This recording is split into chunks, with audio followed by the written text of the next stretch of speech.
NDA కూటమి విజయంతో సంబరాలు చేసుకోవడం జరుగుతుంది. చంద్రబాబు నాయుడు గారి దార్శనికత, పవన్ కళ్యాణ్ గారి అందరినీ కలిపిన ఇదితో మనం అందరం కూడా చక్కటి విజయం సాధించాం. రాష్ట్రంలో అందరం కూడా మీ సంబరాల్లో పాల్గొనడం జరుగుతుంది. యార్లగడ్డ వెంకటరావు గారికి, మరియు చంద్రబాబు నాయుడు గారికి, పవన్ కళ్యాణ్ గారికి, మోడీ గారికి అందరికీ కూడా ప్రత్యేకమైన అభినందనలు తెలియజేస్తూ ఈ గెలుపుకు కారణమైన ప్రతి ఒక్క ఓటర్కి కూడా ప్రత్యేకమైన పాదాబంధనం చేసుకున్నాం. Thank you. శుభాకాంక్షలు. టీడీపీ తరఫున గన్నవరం నియోజకవర్గం తరఫున మా గన్నవరం నియోజకవర్గంలో అతి కిరాతకమైన గత 10 ఏళ్ల నుంచి జరుగుతున్న అవినీతి అక్రమాలకి ఇదే పార్టీలో ఉండి గతంలో కూడా చేశాడు, కానీ ఎవరికి కప్పుకుంటాడు. తర్వాత వైసీపీలోకి వెళ్ళి అతి ఘోరం చేసిన ఎమ్మెల్యే మా తల్లి లాంటి దేవత మా భువనేశ్వరి గారి మీద చేసిన వ్యాఖ్యలకు నిదర్శనంగా వాళ్ళ ఈ గన్నవరం నియోజకవర్గంలో రెండో రౌండ్ మా రామవర్పాడు రెండో రౌండ్ మూడో రౌండ్ ముసేసరికి కనీసం కౌంటింగ్ కేంద్రంలో కూడా సమాధానం చెప్పలేక పారిపోయిన వ్యక్తి.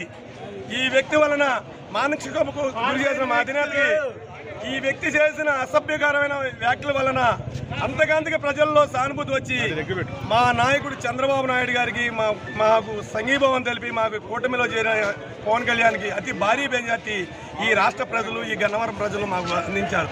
ఇదే రకంగా రాబోయే 5 సంవత్సరాల్లో మా ప్రభుత్వం తరఫున మా కార్యకర్తలకు కానీ మాకు కానీ మా నాయకుల ద్వారా మేము ఏవైతే హామీలు ఇచ్చామో ఆ హామీలకి ఈ జగన్మోహన్ రెడ్డికి మళ్ళీ పారిపోము, ఈ నియోజకవర్గ ఎమ్మెల్యేకి మళ్ళీ దౌర్జన్యాలు చేయకుండా నిజాయితీగా మేము ఈ 5 ఏళ్ళు మా గ్రామం నుంచి 6,300 పైచిలకు ఓట్లు ఇచ్చిన ఈ గ్రామంలో ప్రతి విషయాన్ని మా ఎమ్మెల్యే అయిన యార్లగడ్డ వెంకటరావు గారికి, మా ఎంపీ గారి బాలస్వామి గారి సహకారంతో ప్రతి ఓటర్కి మాకు ఈ నియోజకవర్గంలో అతి ముఖ్యంగా రామవర్పాడు నుంచి మాకు ఇచ్చిన 6,300కి మేము దీన్ని ఎప్పటికీ మర్చిపోలేం.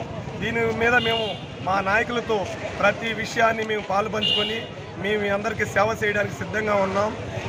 గతంలో జరిగినట్టుగా అన్యాయం జరగకుండా అతి నీతిమంతమైన పరిపాలన అందించడానికి మా నాయకులు మేమందరం కృషి చేస్తామని మీడియా మిత్రులకి వినిపించుకోండి. ఈ కూటమి తరపున ఈ మెజార్టీ రావటం ఈ తెలుగుదేశం ఛానల్లో, జనసేన ఛానల్లో, బీజేపీ ఛానల్లో చాలా ఉత్సాహంగా ఉన్నారు. 5 సంవత్సరాల పడిన నరకయాతానికి ప్రజలు ప్రతిఫలం చెల్లించారు. ప్రతిపక్షంలో లేకుండా చేశాడు, దుర్మార్గుడిని పోలీసులతో కొట్టించాడు, ఆఫీసులు పగలగొట్టించాడు, ఇళ్లు కూల్చేశాడు, రౌడీజం చేశాడు మంత్రులతో. ఆడికి తగిన పనిష్మెంట్ చేసి ప్రజలు తిన్నంగా రేపొద్దున ఆడికి లేదు, ఎక్కడ పారిపోతాకి లేదు, సబ్ జైలుకి వెళ్తాడు, జైలుకి వెళ్తాడు, శిక్షలు కూడా జైలుకి వెళ్తాయి, సిద్ధంగా ఉన్నాడు. మేమందరం ఈరోజు ఆంధ్ర రాష్ట్రంలో ఉన్నటువంటి ప్రజలంతా కూడా వైసీపీ ప్రభుత్వం మీద ఓటు అనేటువంటి ఆయుధంతో దండయాత్ర చేసిన విధంగా ఒక్కొక్క ఎమ్మెల్యేకి 10,000, 20,000 వస్తేనే ఒకప్పుడు మెజార్టీలు గొప్ప, ఈరోజు 90,000, 70,000, 1,00,000 వెళ్ళే విధంగా వీళ్ళు చేసినటువంటి ప్రతి తప్పుకి కూడా పర్యవసానంగా ప్రజలు ఇచ్చినటువంటి తీర్పు, అలాగే చంద్రబాబు నాయుడు గారి యొక్క దార్శనికత, అలాగే పవన్ కళ్యాణ్ గారి యొక్క త్యాగం ఈ రోజున రాష్ట్రం యొక్క శ్రేయస్సు కోసం ఏ రోజైతే పవన్ కళ్యాణ్ గారు ప్రభుత్వ వ్యతిరేక ఓటు చీలని అన్నాడు ఆ రోజునే ఈ వైసీపీ ప్రభుత్వం పతనం స్టార్ట్ అయింది. అలాగే చంద్రబాబు నాయుడు గారితో కలిసి hello AP by by YCP ద్వారా ఈ ప్రభుత్వాన్ని చరమగీతం పట్టారు. ఈ రోజున ఉన్నటువంటి ఎన్డీఏ కూటమి ద్వారా రేపు వచ్చేటువంటి ప్రజా ప్రభుత్వం అటు యువతకి, అలాగే ఉద్యోగస్తులకి, రైతులకి, మహిళలకు అందరూ కూడా పూర్తి స్థాయిలో భరోసా ఇచ్చే విధంగా పవన్ కళ్యాణ్ గారి యొక్క ఆధ్వర్యంలో, చంద్రబాబు నాయుడు గారి యొక్క నాయకత్వంలో, మోడీ గారి యొక్క సపోర్ట్తో ఈ ప్రజా ప్రభుత్వం తీర్పు తీస్తుందని చెప్పి, అలాగే ఈ నియోజకవర్గం నుంచి గెలిచినటువంటి యార్లగడ్డ వెంకటరావు ముఖ్యంగా రైతు బిడ్డగా ఆయన చేసినటువంటి పలు సేవా కార్యక్రమాలు దృష్టిలో పెట్టుకుని రేపు వచ్చేటువంటి రాజధాని ప్రాంతమైనటువంటి గన్నవరం సర్వతోముఖాభివృద్ధికి చెందుతుందని చెప్పి పూర్తి ధీమాతో ప్రజలు సుమారుగా 40,000 ఓట్లు మెజార్టీ ఇచ్చారంటే ఈ గెలుపు, అలాగే బాలశౌరి గారి గెలుపు 2 లక్షల పైచీలకు ఓట్లు రావడం వీళ్ళందరికీ కూడా ఈరోజు శుభాకాంక్షలు తెలియజేస్తూ గన్నవరం నియోజకవర్గం రావరపాడు గ్రామంలో భారీ ఎత్తున జనం స్వచ్ఛందంగా సంబరాలు చేసుకున్నారంటే ఇది కదా నిజమైనటువంటి ప్రజాస్వామ్యం అని చెప్పి 5 సంవత్సరాల నుంచి తొక్కిపెట్టుకున్నటువంటి ప్రజలు ఓటు ద్వారా బుద్ధి చెప్పడమే కాకుండా ఈ రోజున భారీ మెజార్టీలు ఇచ్చి ప్రభుత్వాల వైపు నిలబడిన తీరు నిజంగా ఆంధ్రప్రదేశ్ యొక్క రాజకీయాల్లో సంచలనమే కాదు,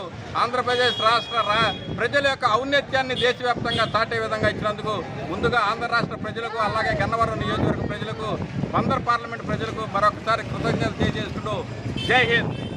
సీఎం వైఎస్ జగన్మోహన్ రెడ్డి గారు మాట్లాడతా నా అక్క చెల్లెమ్మలు నా అవ్వాతాతలు నేనేం చేశాను, నేను ఇన్ని డబ్బులు ఇచ్చాను అని చాలా బాధాకరంగా మాట్లాడారు. ఎప్పుడూ ప్రెస్ మీట్ ముందుకు రాని మాజీ ముఖ్యమంత్రి అయిన వైఎస్ జగన్మోహన్ రెడ్డి నిన్న ప్రెస్ ముందుకు వచ్చి మా అవ్వాతాతలు మా అక్క చెల్లెళ్ళు అంటే మీ అక్క చెల్లెళ్ళకి నువ్వేం చేసావు, మీ అక్క చెల్లెళ్ళు అనుకునే ఒక మహిళని అసెంబ్లీలో ఎంత దారుణంగా నువ్వు అవమానించావు.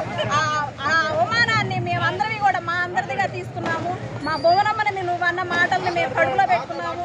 ఇది మాత్రం ఇది మా ఆడవాళ్ళ ఉసిరే. మీ అక్క చెల్లెమ్మలు అంటున్నావు కానీ మేము మీ అక్క చెల్లెమ్మలు కాదు. మా అమ్మకి మేము మా భువనమ్మకి మేము చేసుకున్న ఒక మంచి కార్యక్రమంగా భావించి మేము మా సొంత చెల్లెళ్ళే నువ్వు మీ సొంత చెల్లెళ్ళకే న్యాయం చేయలేనోడివి. మా అక్క చెల్లెళ్ళు మా అక్క చెల్లెళ్ళు అని మాకు నువ్వేం చేస్తావు, మా డబ్బులు మాకు ఇచ్చావు అంతేగాని నువ్వేమి నీ 1,00,000 కోట్లలోంచి తీసుకొచ్చి మాకేం పంచలేదు, నువ్వేం మాకివ్వలేదు. ఇది ప్రజలు చాలా గట్టి తీరునిచ్చారు. ఇది మాత్రం ఇది ఆయన పతనాన్ని ఆయనే కోరుకుంటున్నాడని మేము తెలియజేస్తున్నాం.